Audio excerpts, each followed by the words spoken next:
কেমন আছো বন্ধুরা? দেখো, চলে এসেছি আজকে আবার অনেক দিন পর রান্না করতে, বুঝলে। রান্না তো প্রতিদিন করি, কিন্তু ভাল লাগে না আবার রান্না করতে। তবে আজকে এত কাজের চাপ, এত ব্যস্তর মধ্যে আমরা সবাই চাইবো যে আমরা তাড়াতাড়ি করে রান্না কমপ্লিট করে ফেলি। হুম তাহলে সাদামাটা মাছের ঝোল কীভাবে করব ফটাফট তাহলে দেখিয়ে দিই। এই দেখো, কাতলা মাছ, টমেটো কুচি, জিরে বাটা, আদা বাটা, লঙ্কা, ঠিক আছে, কাঁচা লঙ্কা দিয়ে আমি আজকে এইটুকু দিয়ে আমি আজকে মাছের ঝোল করব। ঠিক আছে, তুমি আমার সাথে থাকো। ঠিক আছে, চলো টাটা। এক্ষুনি আবার আমি মাছ লবণ হলুদ মাখিয়ে নিই, তারপরে আমি বলছি। এই দেখো, আমি নুন হলুদ মাখিয়ে নিয়েছি মাছে। এবারে আমি কড়াইও গরম হয়ে গেছে, তেল দেবো, তারপরে ভাজবো। এই দেখো, মাছ ভাজতে দিয়ে দিয়েছি তেলে, ভাজা হবে। গ্যাসটা একটু মিডিয়াম রাখবো আমি। মাছ ভাজা হয়ে গেলে তারপর রান্না করব। ঠিক আছে, আর বলো, তোমরা কিছু বলো বন্ধুরা। এই দেখো, একবার মাছ ভাজা হয়ে গেছে, আরেকবার দিয়েছি কড়াইতে। এটা ভাজা হয়ে গেলে তারপরে ঝোল করব।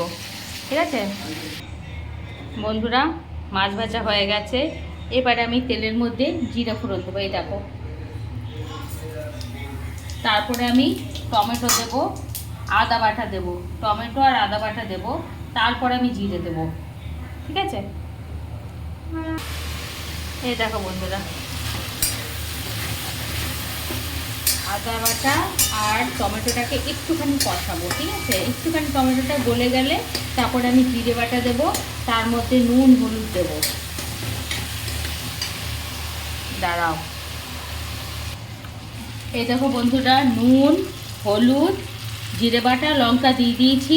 একটুখানি কষিয়ে, সামান্য কষিয়ে আমি জল দিয়ে দেবো, বেশিক্ষণ না, বেশি ফ্রাই করা যাবে না। ঠিক আছে, তাহলে ভালো লাগবে না। এই দেখো,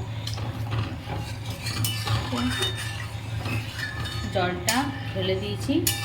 এটা ফুটে গেলে আমি মাছগুলো ঢেলে দেবো।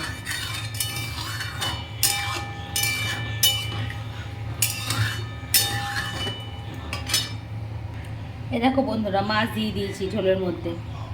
ঠিক আছে, এবার ঢাকা দিই। এই দেখো বন্ধুরা, মাছের ঝোল হয়ে গেছে, ঢাকনা দিয়ে রেখেছিলাম, মাছের ঝোল হয়ে গেছে। বন্ধুরা, মাছের ঝোল কমপ্লিট হয়ে গেছে। এটা আমার করতে লেগেছে আধা ঘন্টা। ঠিক আছে, আধা ঘন্টা, অল্প মাছ ছিল বলে। তোমরা করো, বেশি মাছ থাকলে বেশি টাইম লাগবে, কিন্তু কম সময় তাড়াতাড়ি রান্না হয়, আর খেতেও খুব ভাল লাগে।